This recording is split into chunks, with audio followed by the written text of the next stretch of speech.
네, 사랑하는 우리 제자훈련반 우리 성도 여러분 안녕하십니까? 오늘 이제 시간이 되었으므로 우리 다 함께 묵상기도 하시고 제자훈련 말씀 묵상, 말씀 향기 공부를 시작하도록 하겠습니다.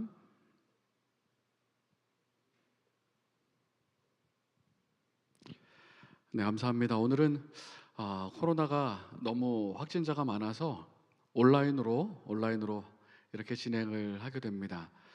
온라인으로 참여해 주신 우리 성도님 여러분 너무나 감사합니다. 오늘은 말씀 향기 5과, 여러분 혹시 이 말씀 향기 책을 다 갖고 계신지 모르겠어요. 우리 참여하시는 분들은 교회 뒤편 책장에 이 말씀 향기가 비치되어 있습니다. 이제 오늘 5과를 하게 되면 이 2권도 맞춰지게 되거든요.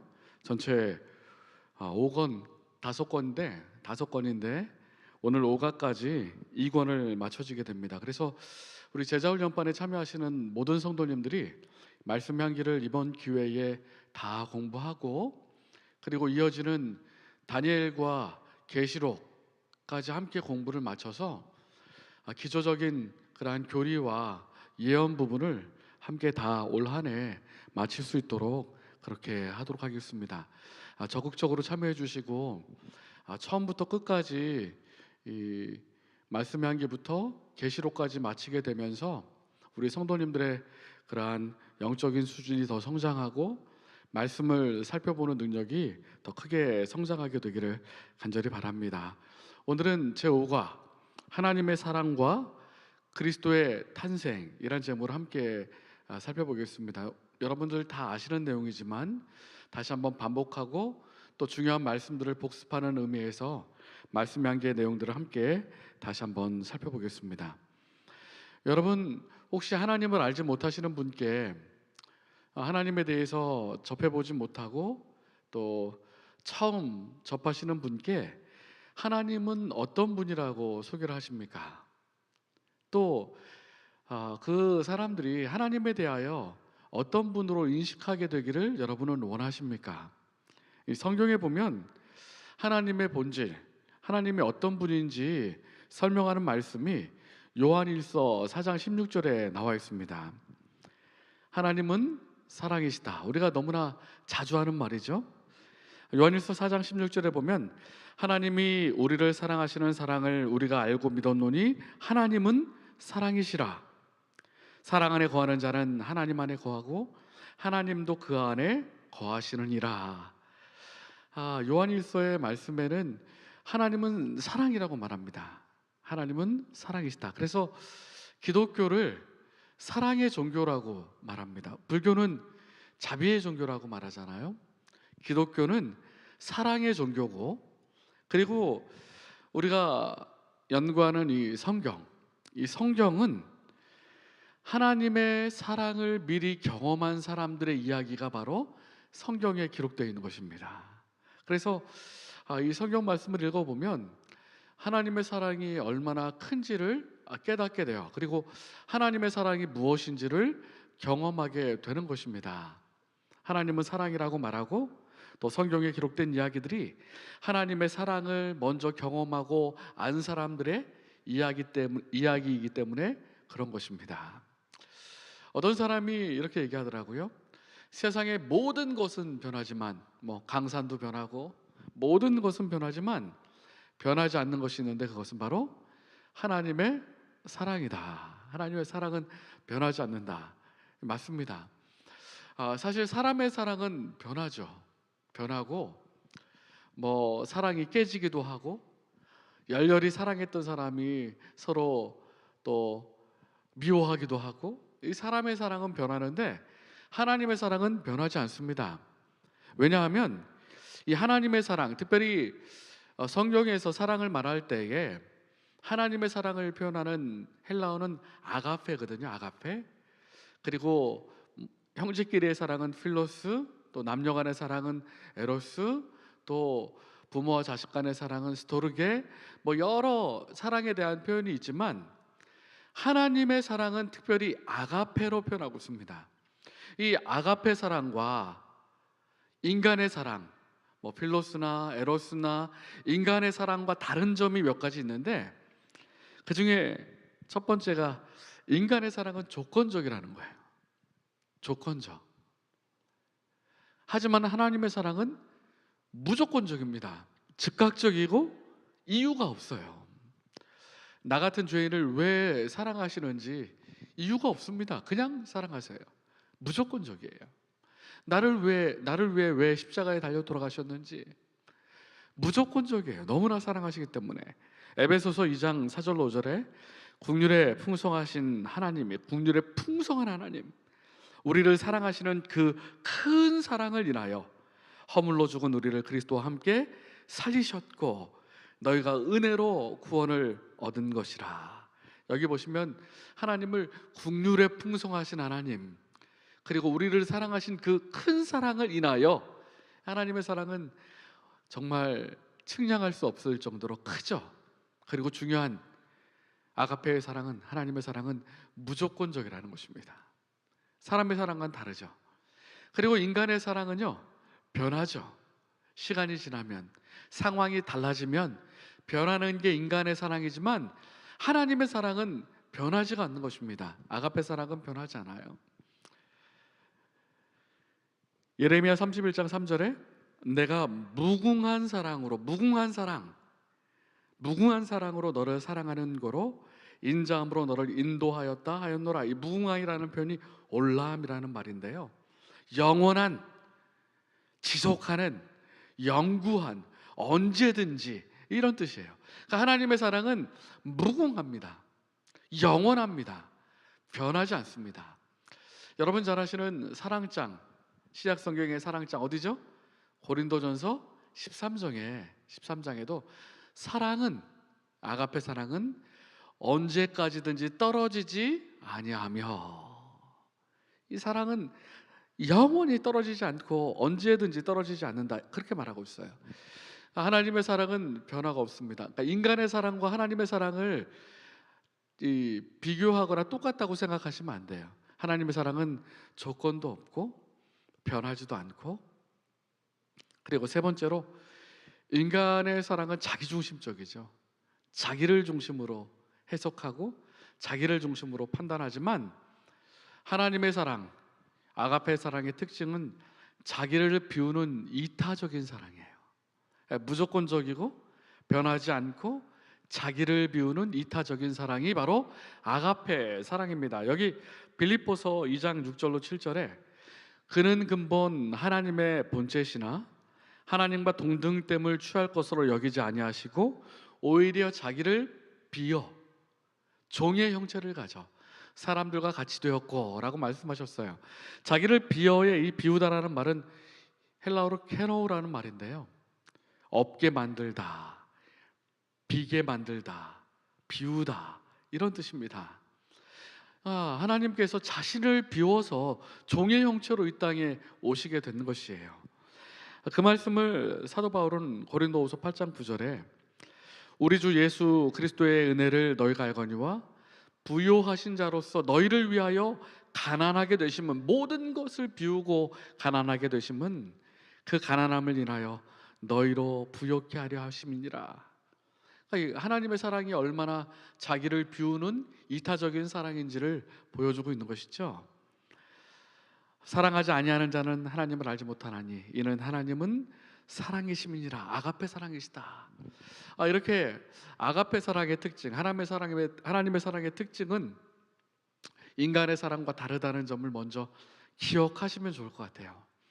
무조건적이고 변하지 않고 자기를 비우는 사랑으로 우리를 사랑하시는 것입니다. 그런데 오늘 말씀의 향기를 보면 한 사람이 등장합니다. 이 말은 제가 지은 말인데, 사랑이 만든 사람 누구냐 하면 요한이에요. 예수님의 제자 요한.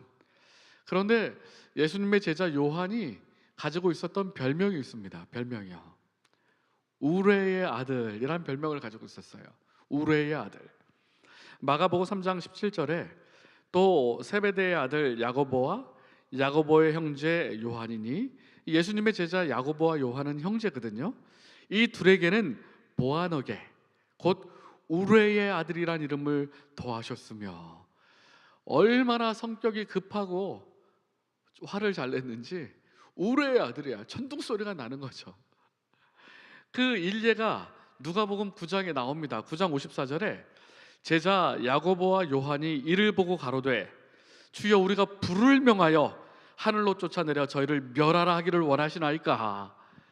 여러분, 복음을 들고 가다가 한 마을에서 거절을 당하니까 야고보하고 요한이 예수님에게 주여 우리가 불을 명하여 하늘로 쫓아 저희를 멸하라 하기를 원하시나이까. 예수님, 불을 확 내려갖고 다 태워 그냥 멸해버릴까요? 이렇게 얘기한 거예요. 얼마나 화가 나는지. 이 예수님의 이 사랑에 자기를 비우고 또 목숨까지, 생명까지 바치기 위하여 오신 예수님의 사랑과는 정말 동떨어져 있는 제자의 모습을 볼 수가 있는 것입니다. 우레의 아들이라는 별명이 딱 맞죠. 아주 성격이 급하고 아주 화내기 좋아하는 그러한 성질을 가지고 있었습니다. 그에 대해서 화인 여사가 주석하기를 이렇게 주석했어요. 요한과 그 형제는 우레의 아들들이라고 불리었다. 저희가 예수와 함께 있을 때에 사람들이 조금이라도 예수를 멸시하면 저들은 분노하여 도전하였다. 분노했어요. 악한 성질, 복수심, 비평하는 정신이 이 사랑받던 제자의 마음에 가득 차 있었다. 여러분, 요한에 대해서 우리가 사랑의 사도로 알고 있었지만 원래 요한은 이렇게 성질이 좀 있었습니다. 복수심도 있었고 비평하는 정신도 있었고 우레의 아들이라는 별명을 가지고 있었어요. 요한은 자존심이 세고 하나님의 나라에서 첫째가 되고자 하는 야심을 품었다. 그래서 어머니를 통해서 예수님께 청탁도 하잖아요. 예수님, 우리 주님의 나라가 임하실 때 내 아들이 우측에 좌측에 우의정 좌의정 그렇게 시켜주십시오. 이 아들들이 야심을 가지고 있었기 때문에 엄마를 움직인 거예요. 그러니까 요한과 야고보는 야심도 있고 그리고 그렇게 좀 성격이 있었습니다. 그렇게 좀 못된 성격이. 그러나 그는 날마다 자신의 포악한 정신을 대조하면서 예수의 온유하심과 관용하심을 보고 겸비와 인내의 교훈을 들었다. 매일매일 누구와 비교했어요? 예수님의 품성과 비교한 거예요. 여러분, 아주 중요해요. 우리가 신앙생활하면서 사람과 비교하면 안 됩니다. 그러면 비난하고 비평하거나 혹은 자만하게 돼요. 다른 사람과 비교하면. 요한은 예수님의 품성과 자신의 품성을 비교했어요. 예수님의 온유하심과 예수님의 관용하심과 겸비와 인내의 교훈을 배운 것입니다. 요한은 신령한 가마의 마음의 문을 열고 구주의 말씀을 듣는 자가 되었을 뿐만 아니라 이를 행하는 자가 되었다. 중요합니다. 요한이 우레의 아들에서 사랑의 사도로 변했는데요, 먼저 마음문을 열었어요. 열린 마음을 가졌고, 두 번째 그리스도의 말씀을 들었고, 그 다음에 세 번째 중요합니다. 이 말씀대로 행하는 자가 되었어요. 듣는 자가 되었을 뿐만 아니라 말씀대로 순종했다는 것입니다. 그럴 때에 자아는 그리스도 안에서 숨긴 바가 되었고 그는 그리스도의 멍에를 메고 그 짐을 지는 것을 배웠다. 원래 성격은 이렇게 야심이 있고 악한 마음이 있고 비평하는 정신이 있었고 자존심이 세고 이런 마음을 가지고 있었지만 예수님을 늘 바라보면서 열린 마음으로 예수님의 말씀을 듣고 말씀에 순종하면서 그의 삶이 변화된 것입니다. 그래서 그가 쓴 책이 있지 않습니까? 성경에 사랑의 예수님에 관한 세 가지 책이 있어요. 사랑의 예수님에 관한 세 가지 책. 제가 정말 읽기를 즐겨하고 묵상하기를 즐겨합니다. 이 세 가지 책 다요. 하나는 요한복음, 사랑에 대한 예수님의 책 요한복음. 요한복음을 읽으면 예수님이 어떤 분인지, 얼마나 큰 사랑을 가지신 분인지를 깨달을 수 있어요. 그래서 제가 말씀 묵상할 때 이 요한복음을 자주 합니다.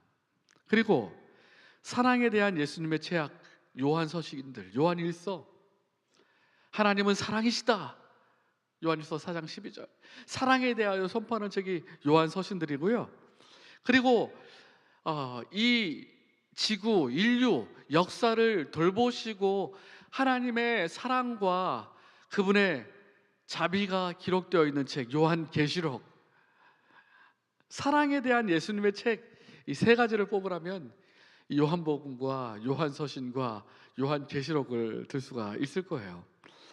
요한복음에 보면 3장 16절에 하나님이 세상을 이처럼 사랑하사, 요한복음 15장 19절에도 아버지께서 나를 사랑하신 것 같이 나도 너희를 사랑하였으니 나의 사랑 안에 거하라. 요한복음 21장 17절에 요한의 아들 시몬아 내가 나를 사랑하느냐. 예수님의 사랑의 고백이 요한복음에 기록되어 있는 것이에요. 사랑에 대하여 강조하고 예수님의 사랑에 대하여 더 많이 표현한 책이 바로 요한복음, 요한서신, 계시록, 이 요한의 책들입니다. 왜 그렇습니까? 요한일서 1장 1절에 보면 태초부터 있는 생명의 말씀에 관하여 우리가 들은 바요, 눈으로 본 바요, 주목하고 우리 손으로 만진 바라. 요한이 예수님과 함께 있으면서 그 말씀을 듣고 말씀대로 순종하면서 예수님의 겸손과 온유를 배우게 되었고, 그의 삶이 완전히 변해서 처음에는 우레의 아들이었지만 저와 여러분은 다 누구를 기억해요? 사랑의 사도로 기억하는 것입니다. 그의 삶이 변했어요. 그의 품성이 변했어요. 왜? 그리스도를 알게 되면서. 사랑의 하나님이기 때문에 하나님을 알게 되면서 그의 삶이 완전히 변하게 된 것입니다. 성경은 하나님은 사랑이라고 말하고 있죠. 우리도 이 사랑의 하나님을 알면 알수록, 이 사랑의 하나님을 경험하면 경험할수록 우리의 삶이 변하게 될 줄을 저는 믿습니다. 왜요? 하나님은 사랑이시기 때문에 그래요. 그래서 요한이 이렇게 말합니다. 요한복음 5장 39절에 너희가 성경에서 영생을 얻은 줄 생각하고 성경을 상고하거니와 이 성경이 곧 내게 대하여 증거하는 것이로다. 사랑의 하나님, 사랑의 구주에 대하여 증거하는 것이 바로 성경이에요. 오늘날 우리가 어떻게 예수님을 경험하고 하나님을 경험할 수 있는가? 이 사랑의 하나님을 말씀을 통해서 경험할 수 있는 것입니다. 말씀을 통해서 하나님을 발견하고 그리스도의 사랑을 경험할 수 있는 것이에요. 그런데 바로 그 다음 절이죠. 요한복음 5장 40절에 그러나 너희가 영생을 얻기 위하여 내게 오기를 원하지 아니하는도다, 이렇게 말하고 있어요. 오늘날의 현실 아닙니까? 하나님은 사랑이신데요, 사랑하신다고 성경에 고백하고 있는데요, 우리가 그 말씀을, 그 사랑의 고백을 듣지 않는 것입니다. 내게 오기를 원하지 아니하는도다, 그렇게 탄식하고 있어요. 우리 제자훈련반 참여하신 우리 모든 성도님들이 우리 하나님의 말씀을 더 깊이 연구하고 사랑의 주님을 직접 체험하고 경험함으로 우리 삶이 변화되고 또 하나님의 큰 사랑을 함께 증거할 수 있는 우리 모두가 되기를 간절히 바랍니다. 사실 사람이 잘못을 범하면 두려운 마음이 생기게 되죠. 그래서 하나님을 피하게 되는 거예요. 죄 때문에 하나님과 인간 사이에 막이 생기고 담이 생기고 멀어지게 되는 것입니다. 창세기에 보면 아담과 하와가 번제한 다음에 창세기 3장 8절에 그들이 날이 서늘할 때에 동산에 거느시는 여호와 하나님의 음성을 듣고 아담과 그 아내가 여호와 하나님의 낯을 피하여 동산 나무 사이에 숨은지라. 번제한 다음에는 숨는 것입니다. 이 자녀들도 키우다가 보면 뭔가 있으면 숨고 또 눈도 안 마주치고 그러잖아요. 이 죄가 그렇게 만드는 거예요. 아담과 하와가 범죄한 다음에 그렇게 여호와 하나님의 낯을 피하여 나무 사이로, 동산 나무 사이로 숨었다라고 말합니다. 그리고 하나님께서는 아담아 내가 어디 있느냐, 아담을 찾으시죠. 여러분, 전지전능하신 하나님이 어디로 도망했는지 몰라서 아담아 내가 어디 있느냐 부르셨을까요?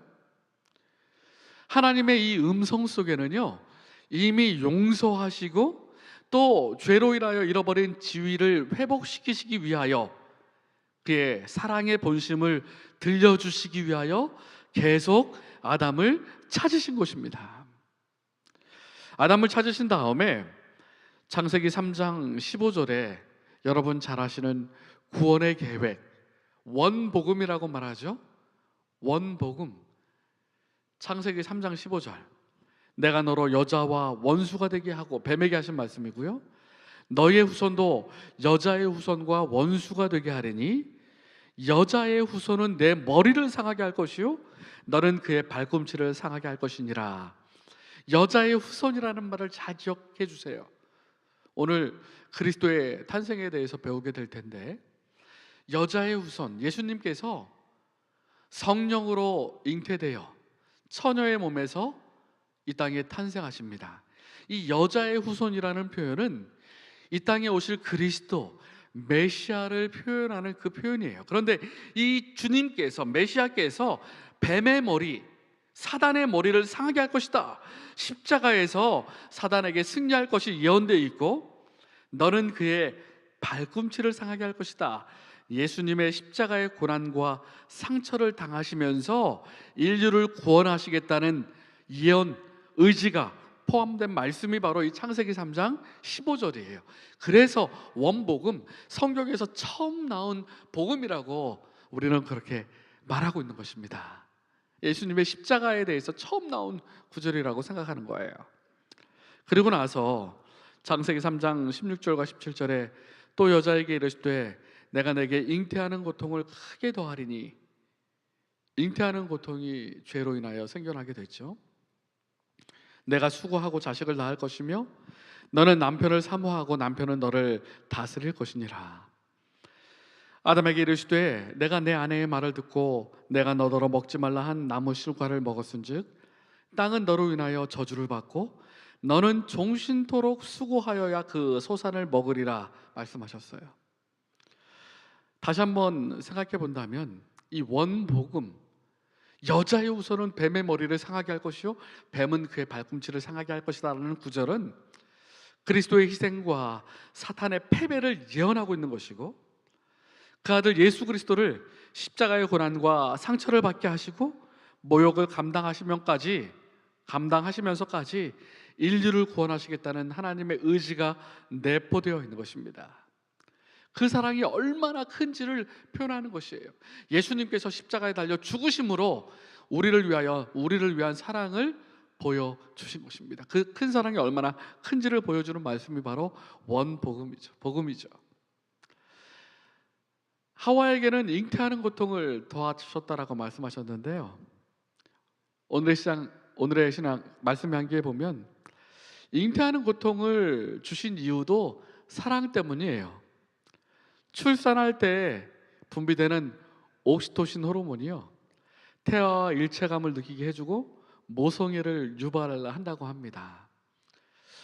저희가 아들, 딸 둘이 있는데 사실 우리 모든 부모님들은 다 아실 거예요. 아이를 낳는 일은 정말 목숨을 건 일이에요. 생명을 건 일이에요. 예수님께서 그 일을 통해서 얼마나 큰 희생과 고통으로 우리에게 생명을 주셨는지를 모본으로 알려주신 것입니다. 그리고 어머니에게 옥시토신, 모성애를 유발해서 이 어머니의 사랑을 통해서 하나님의 사랑을 조금이라도 우리가 알 수 있도록 베풀어 주신 은혜인 거예요. 그러니까 출산하는 고통을, 잉태하는 고통을 주신 것도 사실은 하나님의 사랑을 알게 하시려는, 자신의 아기가 얼마나 귀한지를, 그 아이를 위하여 사랑하는 그 부모의 마음을 통하여 하나님의 사랑을 일깨워주기 위한 사실이라는 사실, 하나님의 사랑이라는 사실을 기억해야 하는 것입니다. 그리고 남자에게는 종일토록 수고하는 고통을 줬지 않습니까?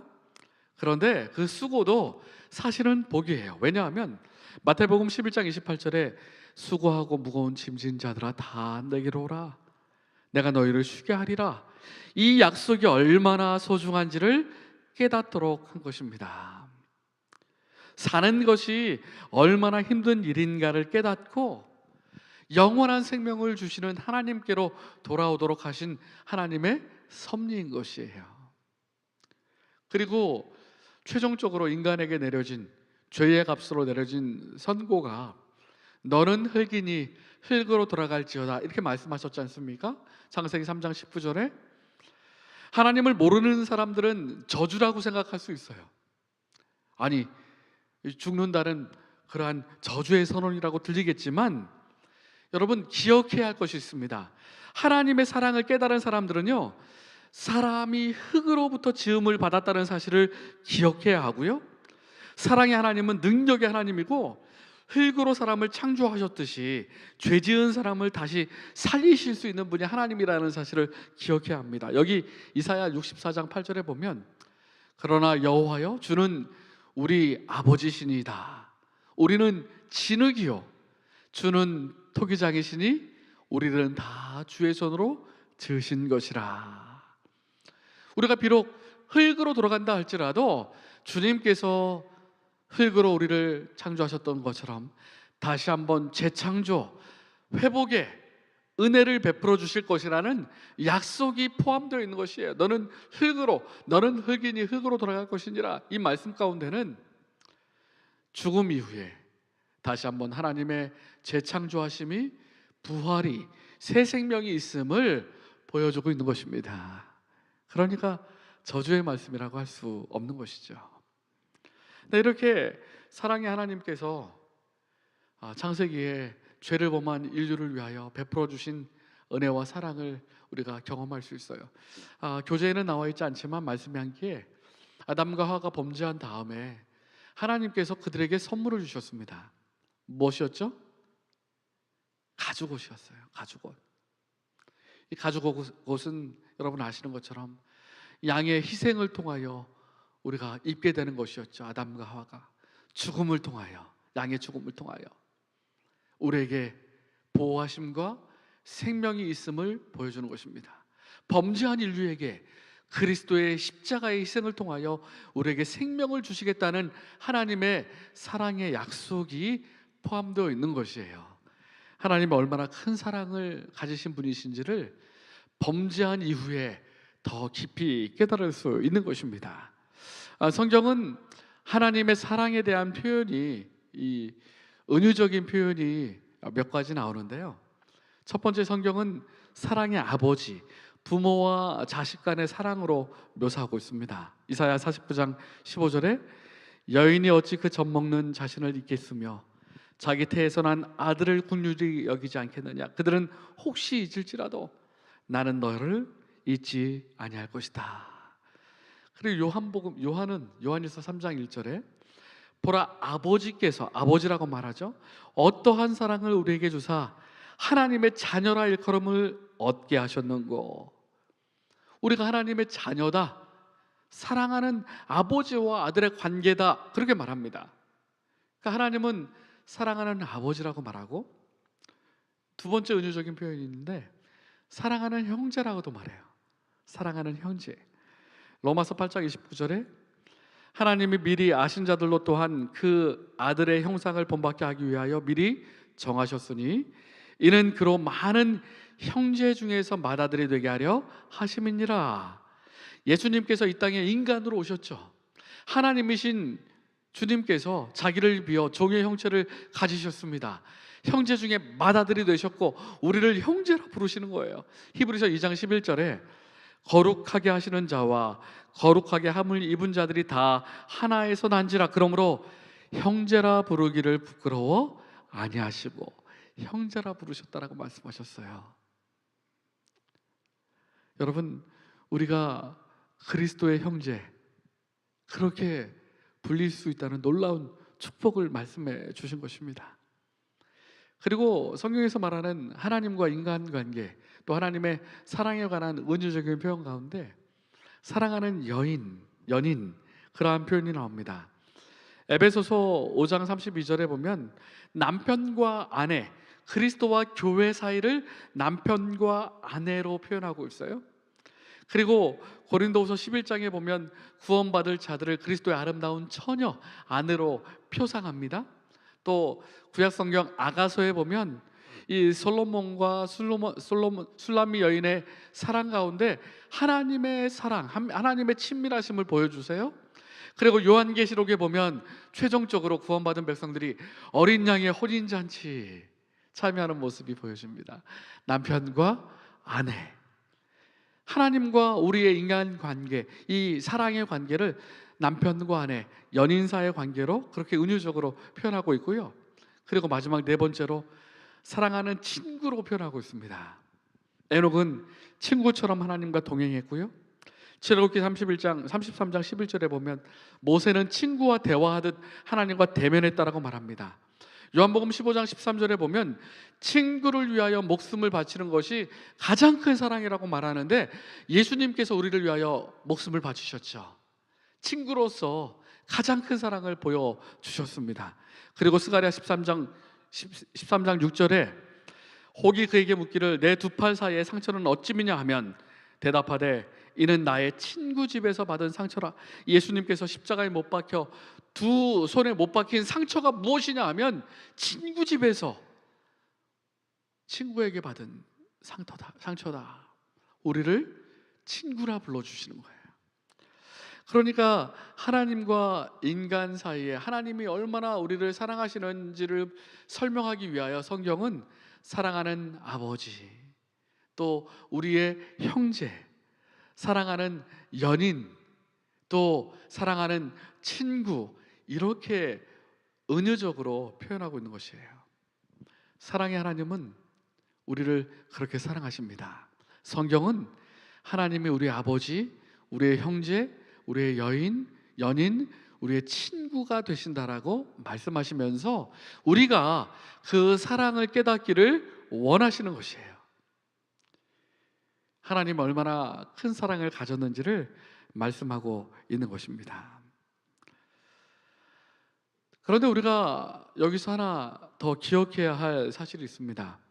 하나님은 사랑이시고요, 사랑이시지만 또한 동시에 공의의 하나님이십니다.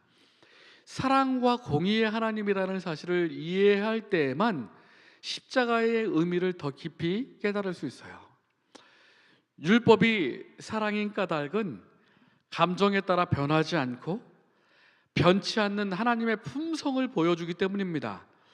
하나님의 사랑의 특성이 변하지 않는 것처럼 공의의 하나님, 율법의 하나님, 율법도 변하지 않는 것이에요. 그래서 범죄한 인류를 구하시기 위한 하나님의 품성, 사랑의 품성, 하지만 자기 마음대로 할 수가 없었습니다. 왜냐하면 공의가 무너지면 하나님 나라의 기초가 무너지기 때문이에요.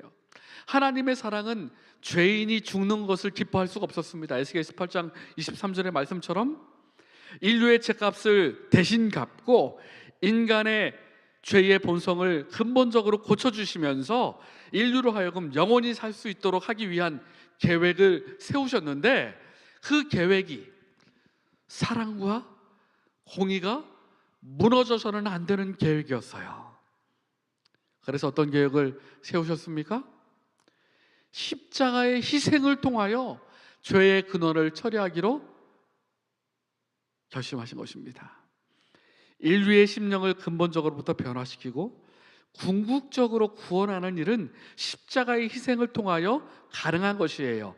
이것이야말로 공의를 살리고, 왜 그렇습니까?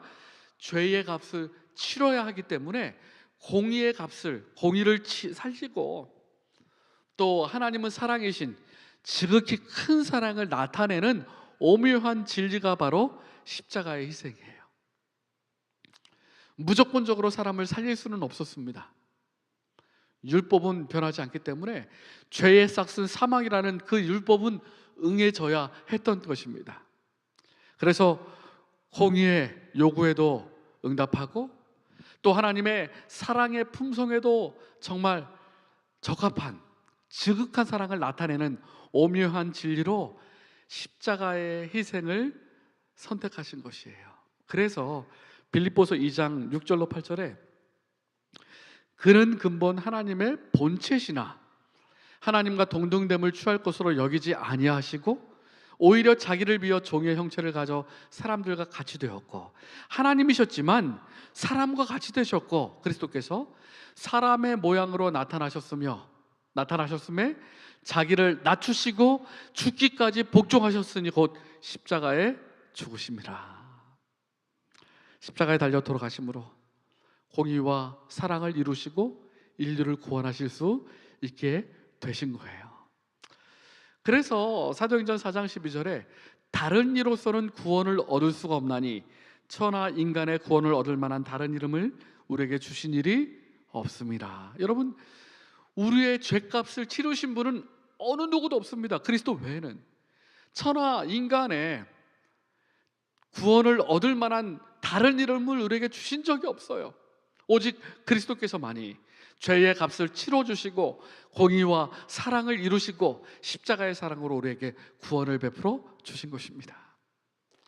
그래서 2000여 년 전 예수님께서 처녀 마리아에게 잉태되셨죠. 이 땅에 태어나셨습니다. 오늘 하나님의 사랑과 그리스도의 사랑과 또 그리스도의 탄생에 대해서 배우는 거니까요, 왜 예수님께서 이 땅에 오셨는지를 하나님의 사랑의 품성에 대하여 설명드리면서 말씀을 드렸어요. 이제 잠시 동안 예수님께서 탄생하신 모습을 좀 살펴보겠습니다. 마태복음 1장 19절로 23절에 그 남편 요셉은 의로운 사람이라 저를 드러내지 아니하고 가만히 끊고자 하여 요셉과 마리아가 정혼을 했는데, 결혼을 하기 전에 이 처녀 마리아가 잉태를 한 것입니다. 물론 성령으로 잉태되었죠. 마리아가 주의 계집종이 오니 주의 말씀을 듣겠나이다 그렇게 결심하고 성령으로 잉태되었어요. 그 사실을 안 요셉이 아주 선한 사람이었습니다. 의로운 사람이었어요. 저를 드러내지 않고 가만히 끊고자 하되, 이 일을 생각할 때에 주의 사자가 현명하여 꿈에 나타나서 가로되 다윗의 자손 요셉아, 내가 내 아내 마리아를 데려오기를 무서워하지 말라. 저에게 잉태되지 않은 성령으로 된 것이니라. 그리고 아들을 낳으리니 이름을 예수라 하라. 예수의 이름의 뜻이 그 뒤에 나옵니다. 그가 자기 백성을 저희 죄에서 구원할 자이심이니라. 하나님의 백성 죄에서 구원하기 위하여 태어난 아기 구주가 바로 예수다라고 말씀하신 것이죠. 이 모든 일이 되는 것은 주께서 선지자로 하신 말씀을 이루려 하심이라. 가라사대 보라 처녀가 잉태하여 아들을 낳을 것이요, 처녀가 잉태하여 그 이름은 임마누엘이라 하리니 이를 번역한즉 하나님이 우리와 함께 계시다 함이라. 사실 이 말씀은 이사야 7장 14절 말씀이죠.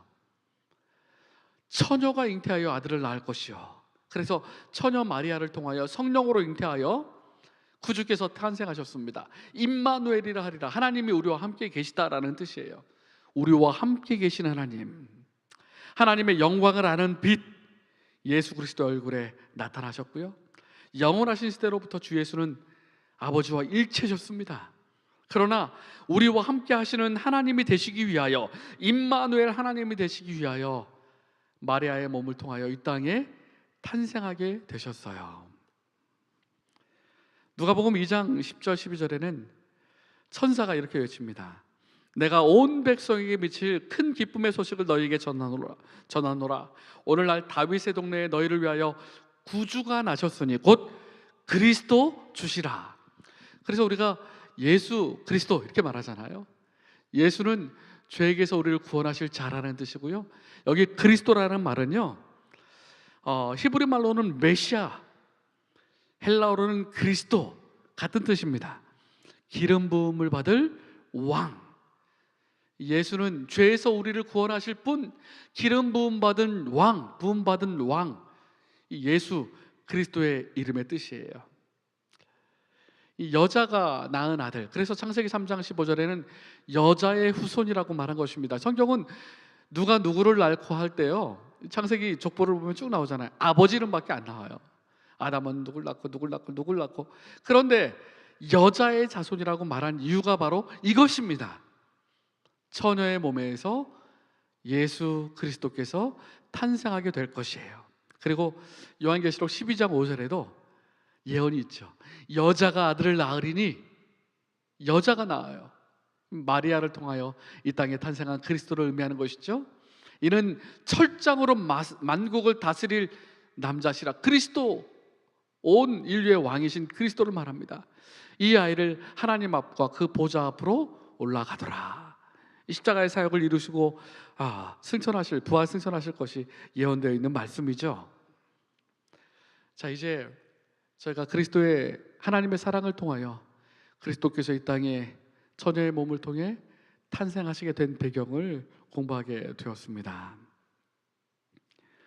에베소서 2장 4절로 6절에 좀 전에 읽었던 말씀인데요, 국률에 풍성하신 하나님이 우리를 사랑하신 그 큰 사랑을 인하여 그리스도의 탄생의 모습을 보며 이 예수님께서 이 땅에 오신 그 이유가 사랑 때문이잖아요. 사랑 때문에 인류를 구원하기 위하여 풍성하신 사랑, 그 큰 사랑. 로마서 8장 38절에 우리 각 가정에서 같이 한번 읽어볼까요? 내가 확신하노니 사망이나 생명이나 천사들이나 권세자들이나 현재일이나 장래일이나 능력이나 높음이나 기쁨이나 다른 아무 피조물이라도 우리를 우리 주 그리스도 안에 있는 하나님의 사랑에서 끊을 수 없으리라. 여러분, 이 놀라운 하나님의 사랑에서 우리를 끊을 수가 없는 것입니다.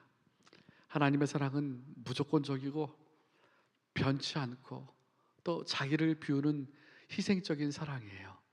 그 사랑 때문에 그리스도께서 이 땅에 탄생하시게 되었고 십자가에 달려 들어가시게 되었습니다.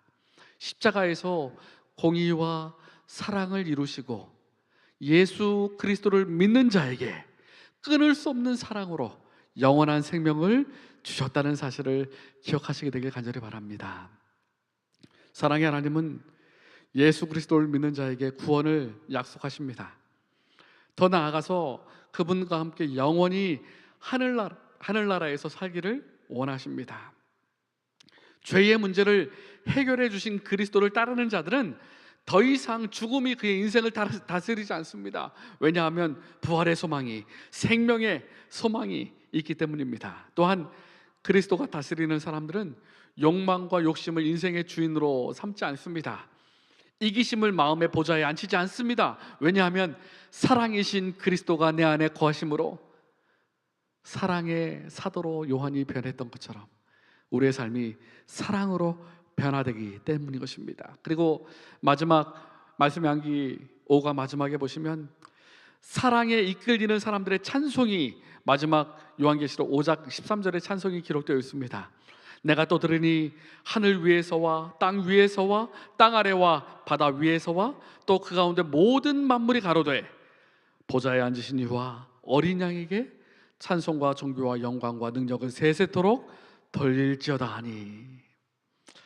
저와 여러분 모두가 하나님, 놀라우신 하나님의 사랑에 이끌려 또 하나님을 찬양하고 예수 그리스도의 말씀, 하나님의 말씀을 배우고 또 묵상하고 실천함으로 저와 여러분의 삶이 그리스도를 닮은 사랑의 삶으로 변하게 되기를 간절히 바랍니다.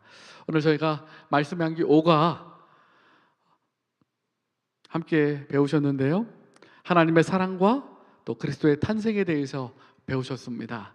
하나님의 사랑을 다시 한번 묵상하고 또 하나님의 사랑대로 순종하고 또 이웃들에게 하나님은 사랑이라고 증거하며 선포할 수 있는 우리 모두가 되기를 간절히 바랍니다. 네, 함께 해주신 여러분 감사하고요. 저희가 한 10분 정도 쉬었다가 중보 기도반을 진행하겠습니다. 함께 중보 기도반까지 참여해 주시고요. 제자 훈련은 묵상 기도하시고 마치도록 하겠습니다.